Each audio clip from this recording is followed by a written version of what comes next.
All right, so it's time to make a coil bracket. So now that you guys know that we're going to be using the crank trigger, okay, for the ignition, we got to run smart coils, okay? So we got to figure out a way to mount these coils so that they don't move around, because these coils here, I'll throw the part number maybe in this description. These are like Denso Toyota coils for like a Yaris or Prius or something like that.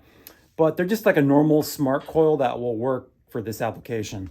And they're fairly inexpensive. I forget what I paid for them, $35 a piece or something like that.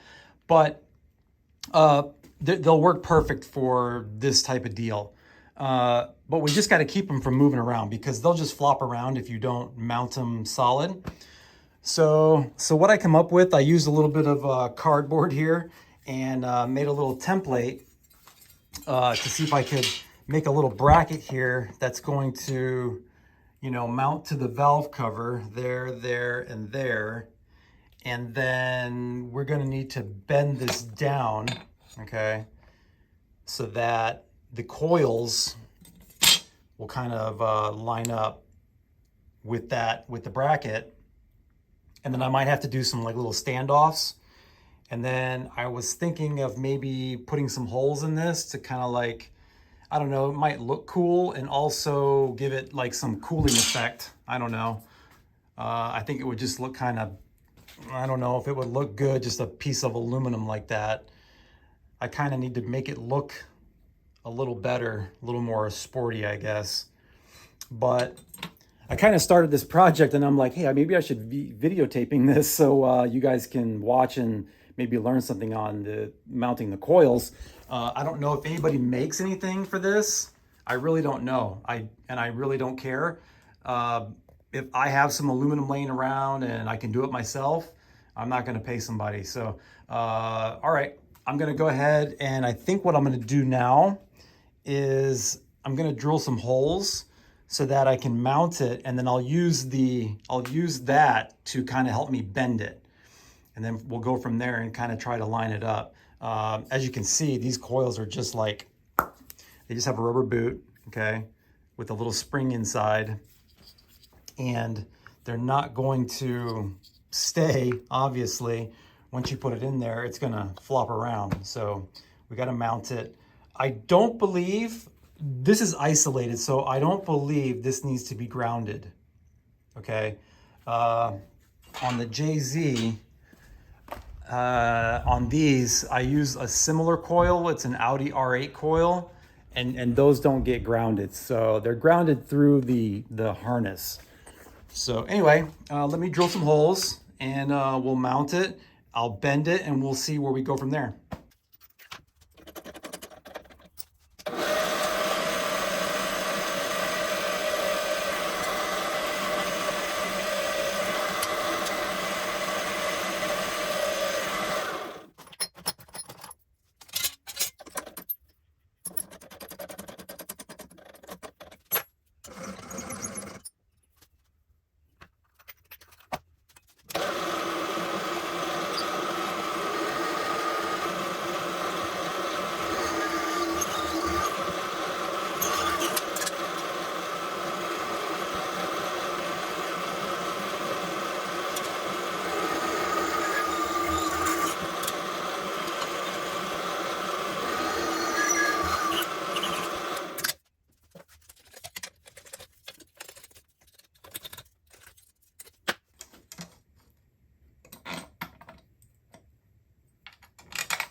All right, so fits really good. Got a little bit of play, but that's good. If you're wondering why I'm using these old rusty bolts, I ordered brand new stainless bolts for everything, even the front cover, the water pump, everything. So I'm just waiting for those to come in before I torque everything down. But anyway, let's go ahead. I'm gonna go ahead and tighten these and then see if I can give this a little bit of a bend. And I'll put a couple on the other side too, so we're not like lifting the valve cover. So.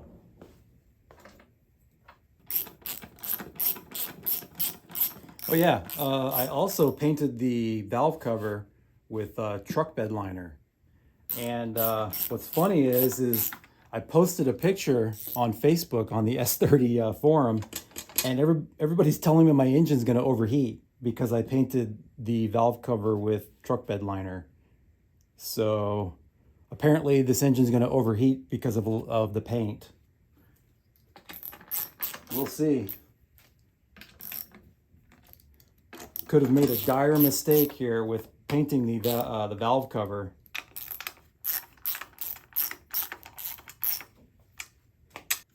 All right, so I'm going to try to grab it with these adjustable wrenches and see if I can give it a bend. I'm doing this all like freehand. This is like just hand fabricated stuff. I'm not measuring too much. I'm just kind of looking at it and just eyeballing everything. So I'm gonna do the same with this and just try to get it to where it looks right.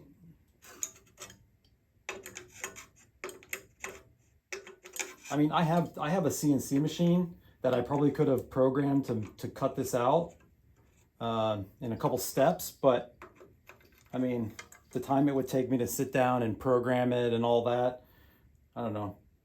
I like sometimes just kind of freehanding stuff. Okay, so what I'm looking for is, if you look here, it's got a nice bend to it now, and then this is going to line up, okay, like that. And you can see that, like, this angle here, I'm trying to match that with this angle. It doesn't have to be perfect because once I screw all this down, it's gonna kind of pull it. But that looks pretty good, I think. Maybe a little more bend I need.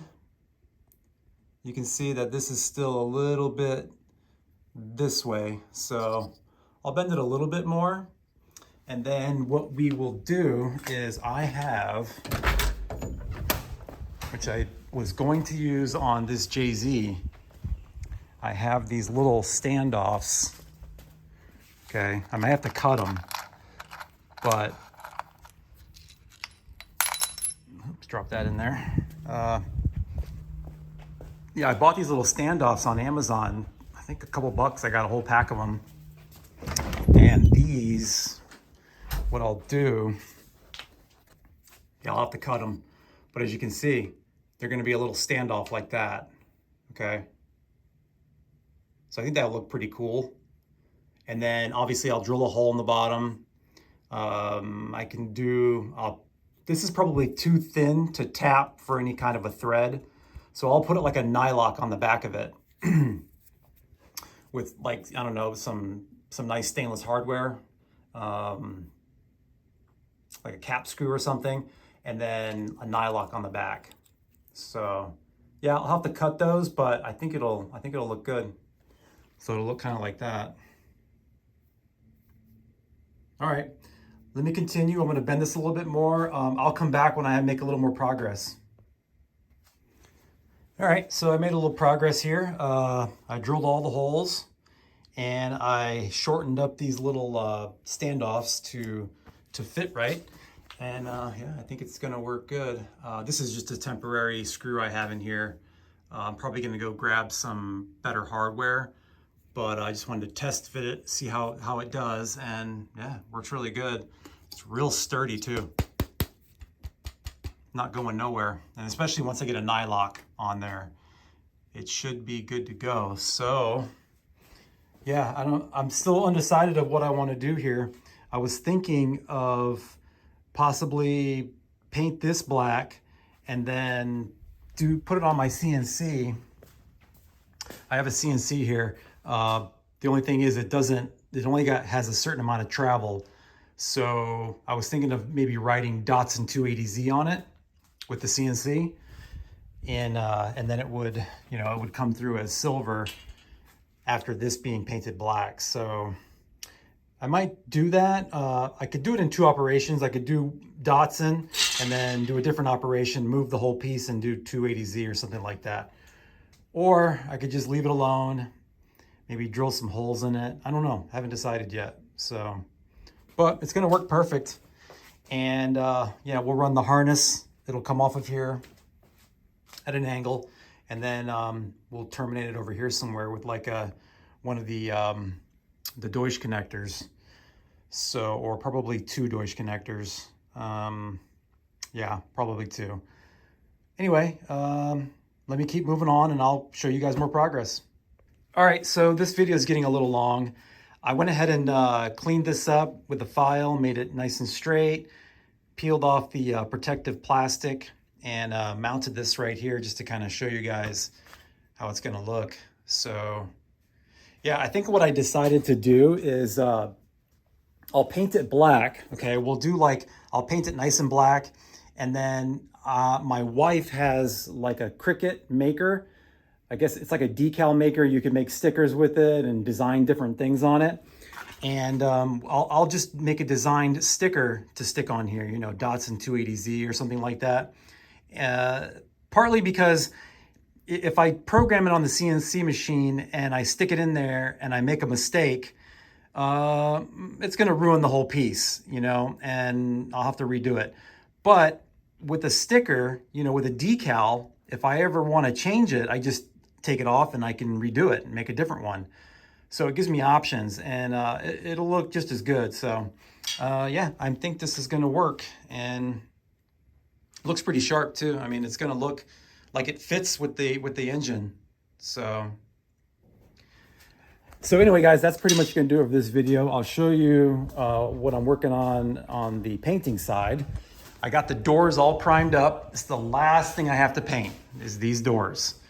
I did some body work, got them primed up, primed the underside, primed the top. So now this is curing. I did this about 2 hours ago. So I'm gonna wait till tomorrow when this cures, and we'll come back and do body work. So we'll do, I have the guide coat here that I'm gonna use. Guide coat. And that kind of shows you where all the low spots are, and we'll fill them in with the 3M glaze, all the low spots, and one more primer, one more layer of primer, and then we can base and clear. Then this thing will start to go back together. This has been like a year and a few months project. It's been a long one. So anyway, that's gonna do it for this video, guys. Hope you enjoyed it, and I will check y'all later.